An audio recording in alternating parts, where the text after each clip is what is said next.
lagi bersama saya Mas Luna selaku dosen pengampu media ilustrasi. Ya, kali ini saya akan membagikan materi tentang bagaimana cara membuat atau mendesain cover buku. Bagaimana cara membuat desain cover buku yang ciamik ya. Ciamik. Jangan menilai buku dari sampulnya ya.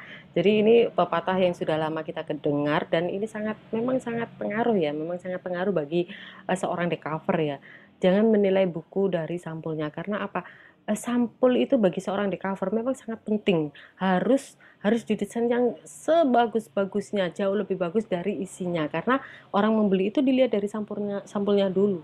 Gitu. Kadang orang membeli tidak melihat isinya seperti apa, yang penting sampulnya bagus itu tertarik dengan sampulnya seperti buku yang sangat bagus padahal isi bukunya misalnya seperti biasa-biasa saja. Kalau sampulnya bagus ini bisa membius calon pembeli agar dia mau membeli itu ya. Yang pertama, mengetahui isi buku dulu. Jadi kuasai isi bukunya.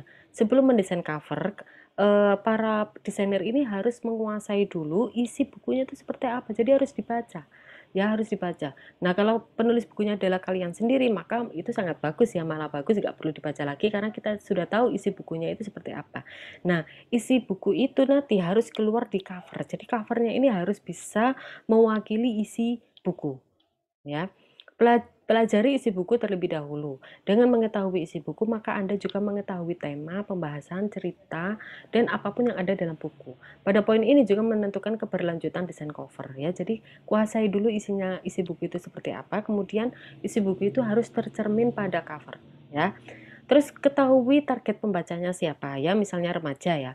Target pembaca buku Anda sangat penting untuk diketahui karena desain buku harus mampu memenuhi selera target audiens. Misalnya target audiensnya remaja. Jadi desain cover yang dibuat, hurufnya, warnanya itu harus disesuaikan dengan selera target audiens. Karena kalau misalnya bukunya untuk orang tua ya, untuk orang tua lansia misalnya. Tetapi huruf yang dipilih adalah huruf anak-anak, huruf yang gemuk-gemuk, cibi-cibi. Maka lansia ini nggak cocok, merasa merasa ini bukan bukuku, ini bukunya cucuku. Akhirnya tidak jadi membeli, gitu ya. Menentukan nuansa. Menentukan nuansa ibarat memetakan desain cover yang hendak Anda buat. Apakah Anda hendak mengusung nuansa gembira, nuansa kebahagiaan, atau nuansa sedih? Ya, ini sesuai dengan genre yang diangkat ya. Genre dari cerita yang ada dalam buku itu apa? Genrenya sedih berarti nuansa yang ada di cover harus tersampaikan. Nuansanya juga harus sedih. Ya, misalnya genre dalam isi buku itu adalah lucu, maka di covernya genrenya juga harus keluar. Genrenya lucu juga. Ya, jadi harus disesuaikan sama isi bukunya. Pemilihan warna. Ketentuan warna dalam cover buku tergantung pada nuansa yang akan dibangun. Ya, hal ini berkaitan dengan penguasaan Anda dalam memahami isi buku. Pemilihan warna ini mewakili rasa yang membuat otak tertarik dan minat baca tergugah dalam memilih warna. Anda bisa berpegang pada teori-teori warna secara psikologis ya. Ini bisa membaca buku tentang psikologi warna ya. Untuk membuat cover buku itu dominan atau mayoritasnya warna apa? Dominan warna apa? Misalnya bukunya ini tentang lucu, berarti warna-warna lucu itu warna seperti apa? Nah, ini harus baca di buku tentang psikologi warna. Warna lucu itu sebaiknya menggunakan warna-warna yang dominan warna apa? Misalnya warna biru, berarti cover Anda dominannya warna biru supaya kesan lucu itu bisa tersampaikan ke target audience. Gitu. Point of interest ya. Ciptakan point of interest pada cover Anda ya.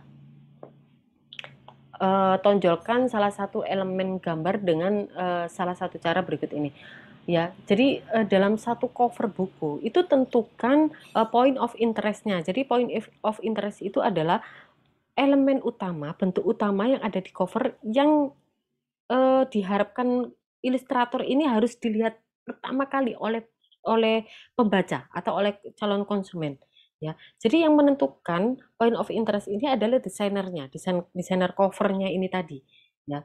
Jadi desainer covernya ini nanti menentukan apa sih yang ingin saya tonjolkan utama di coverku ini supaya para pembeli itu atau para pembaca itu yang dilihat pertama adalah point of interest yang saya harapkan ini tadi, gitu loh. Misalnya point of interest ini, yang ingin ditonjolkan utama adalah judul bukunya. Nah, Cara-caranya salah satunya bisa memperbesar salah satu ukuran gambar.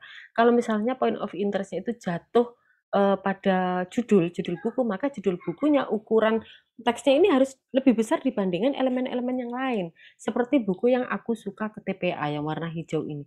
Ini adalah sebagai point of interest-nya. Makanya eh, judul bukunya ini lebih besar dibandingkan elemen-elemen yang ada di sebelah-sebelahnya. Gitu ya. Terus kemudian menentukan objek atau gambar yang kontras dengan latar belakang, ya. Misalnya ukurannya sama semua nggak apa-apa, ya. Misalnya yang poin nomor 2 ini, misalnya judul bukunya ukurannya sama dengan karakter yang anak-anak pakai jilbab ini, ya. Dia tidak lebih besar. Tetapi juga bisa ditentukan dalam segi warna. Warna teksnya ini, warna judul harus kontras dengan warna sebelah-sebelahnya, ya. Pokoknya dia harus lebih menonjol, baik dari ukuran, baik dari warna, ya, atau memposisikan objek atau karakter di bagian tengah cover kemudian disorot dengan warna yang lebih terang, ya, gitu juga bisa, ya. Jadi silakan dipilih atau dipilih semuanya juga boleh.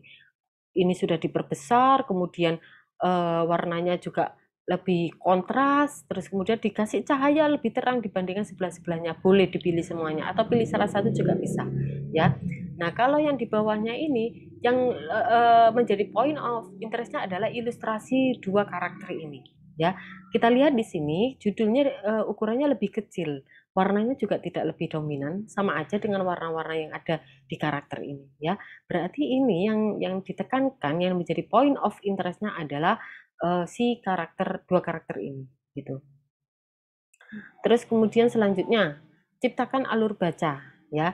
Ciptakan alur baca yang mudah diikuti target audiens, ya. Dalam poin ini adalah yang memegang kendali keberhasilan cover Anda.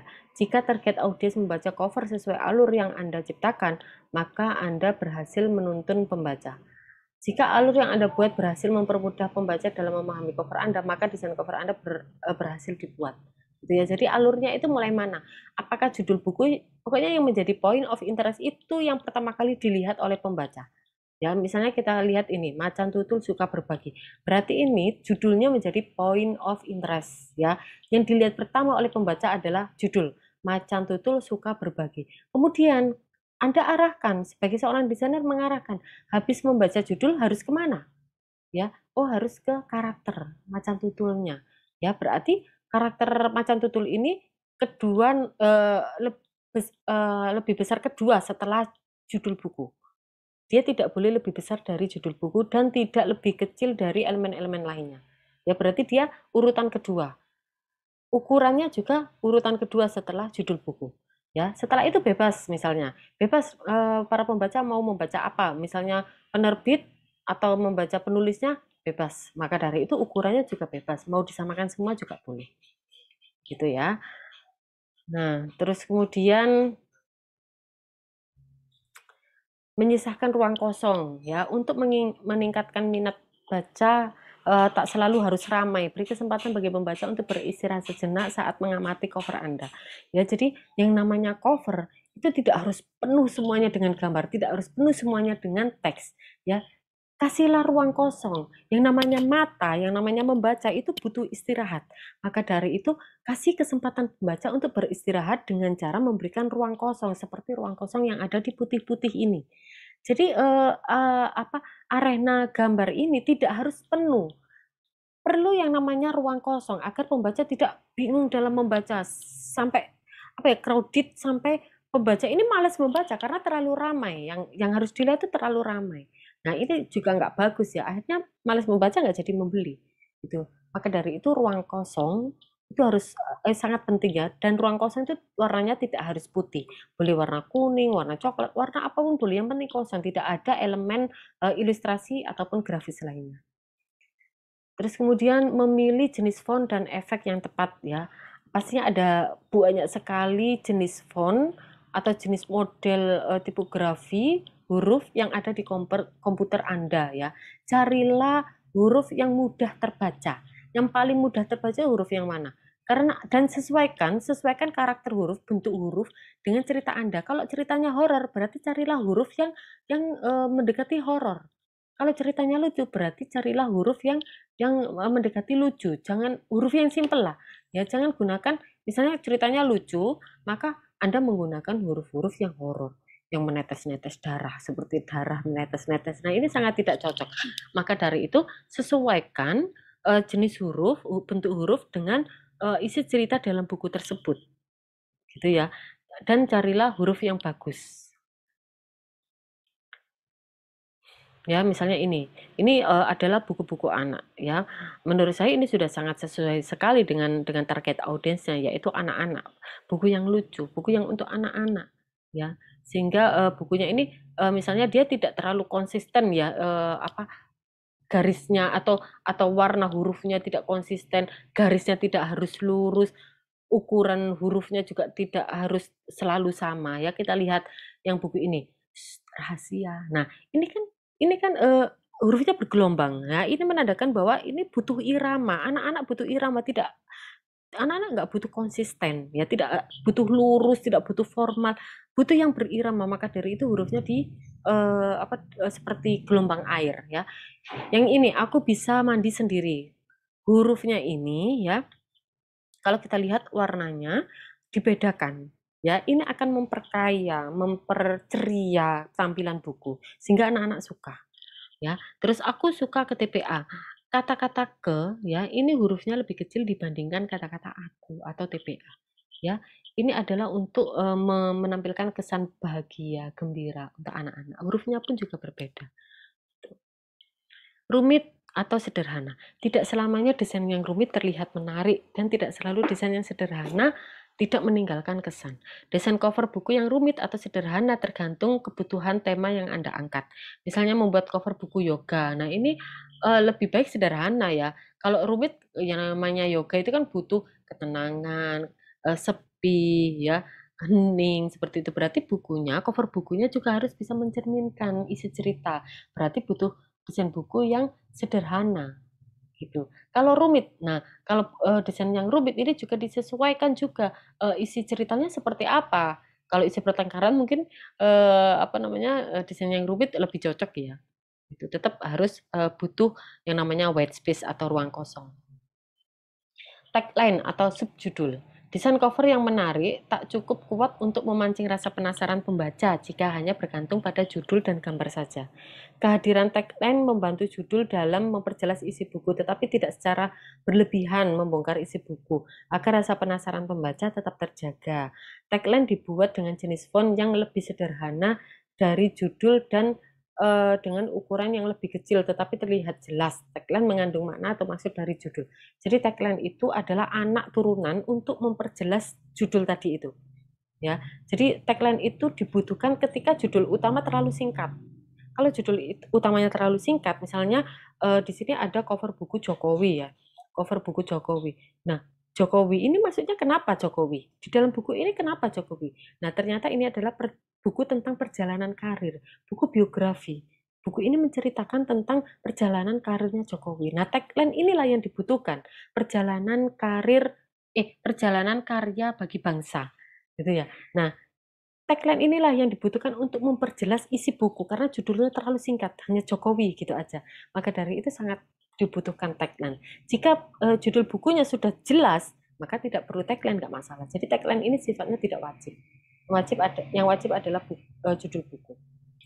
Menambahkan endorsement ya. Endorsement ini untuk mempromosikan buku Anda ya. Untuk mempromosikan buku Anda, jadi Anda boleh mengendorse atau menyewa artis atau orang terkenal atau pakar yang untuk memperkuat buku Anda. Jadi misalkan buku Anda itu membahas tentang COVID-19 ya, maka mintalah pakar atau orang yang dikenal atau tokoh siapa gitu yang dikenal masyarakat yang dia bidangnya juga kesehatan. Ya, karena buku yang Anda angkat itu COVID-19, maka carilah endorse atau tokoh yang berkaitan dengan isi buku Anda. Jadi jangan mengangkat jangan mengundang tokoh yang tidak sesuai dengan buku yang Anda yang temanya tidak sesuai ya. Misalnya buku Anda tentang COVID-19, berarti kan tentang kesehatan ya, kesehatan atau kebersihan misalnya. Nah, berarti undanglah endorse atau tokoh atau pakar atau artis yang berkaitan sama tema yang Anda angkat. Ya, boleh tokoh kesehatan, dokter, atau tokoh tentang kebersihan. ya, dinas kebersihan misalnya, kepala dinas kebersihan itu boleh. Ya, jadi endorse itu kadang penting untuk meyakinkan bahwa buku Anda ini berkualitas, meyakinkan pembeli. Misalnya ini ya, buku biografinya Iwan Fals ya. Di sini ada Ahmad Dhani, kata-katanya tidak ada yang bisa membandingkan Iwan Fals, apalagi membandingkan harismanya begitu ya. Di sini Ahmad Dhani apa namanya mengunggul-unggulkan Iwan Fals ya, apa namanya memuji Iwan Fals supaya orang semakin yakin untuk membeli buku ini. Ahmad Dhani saja mengomentari seperti itu bahwa Iwan Fals itu harismatik. Wah, aku harus beli buku ini, akhirnya seperti itu karena ada endorse-nya ya, ada artis yang mengatakan seperti itu untuk meyakinkan buku ini ya. Terus kemudian di cover belakang menampilkan sinopsis, ya, menampilkan sinopsis. Nah, sinopsis ini adalah cerita singkat dari isi buku dikeluarkan di cover belakang, ya. Ini untuk memperjelas kepada pembaca bahwa buku ini isinya ini loh, gitu ya. Tulisannya singkat saja, tidak perlu terlalu banyak. Untuk menunjukkan kepada calon pembeli supaya lebih yakin, benar nggak sih buku yang saya cari ini adalah buku ini. Nah, ceritakan di sinopsis, taruh di cover belakang supaya pembeli yakin dengan buku bacaan yang akan dibeli itu. Review lagi dan lagi-lagi dibaca terus ya. Lagi-lagi dibaca terus bukunya, dibaca ulang sebelum dicetak ya. Karena biasanya ada kesalahan tipe ya, kesalahan ketik, salah huruf, salah enter, salah ucap, misal seperti itu bisa diperbaiki terus terus terus. Atau mungkin ada kata-kata yang sulit dipahami atau dimengerti, itu bisa diperbaiki. Gitu ya. Jadi direview lagi dan lagi. Perbanyak referensi ya. Jadi sebelum membuat buku, baca-baca dulu buku-buku yang sudah ada. Ya, siapa tahu buku-buku yang sudah ada itu bisa kita masukkan di buku kita, gitu ya. Nah, misalnya ya, apa namanya, kita membuat buku tentang pengalaman kuliah online ya. Nah, kalian bisa melihat atau membaca buku-buku tentang pengalaman kuliah di website, boleh di media sosial, boleh di buku, boleh di jurnal juga boleh. Memperbanyak referensi itu tidak harus dari buku juga, boleh dari website, blog, media sosial, apapun lah ya, untuk mencari referensi supaya cerita kalian lebih menarik lagi. Gitu. Nah, ini adalah anatomi buku ya. Ada logo penerbit ya, sudah pasti ada. Terus kemudian logo penerbit itu ada di cover depan sama cover belakang ya. Terus kemudian ada judul utama, ada subjudul. Subjudul ini sama dengan tagline. Terus ada gambar utamanya. Ya, ada gambar utama. Gambar utama ini kalau biografi biasanya dia menampilkan tokoh yang dibahas di dalam buku itu. Ya, terus kemudian ada edisi. Edisinya itu misalnya buku Jokowi ini ternyata ada banyak ya versinya. Ada versi menuju cahaya, ada versi tentang meninggalkan kegelapan misalnya. Terus ada edisi mengembangkan kesuksesan misalnya seperti itu ya. Boleh ada edisi. Kalau nggak ada edisi ya nggak apa-apa, nggak usah ditulis. Terus ada nama penulis di depan cover. Terus ada sinopsis di belakang cover. Terus ada barcode dan ISBN di belakang cover. Ya, itu materi tentang bagaimana cara membuat cover buku, cover depan dan cover belakang, gitu ya. Semoga materi ini bermanfaat untuk kalian semua. Jangan lupa like and subscribe ya. Subscribe jangan lupa, itu sangat penting sekali ya, supaya Labcetter bisa menghasilkan karya-karya yang lebih bagus lagi dan lebih bagus lagi, dan jangan lupa di-share ya. Oke, terima kasih dari saya. Wassalamualaikum warahmatullahi wabarakatuh.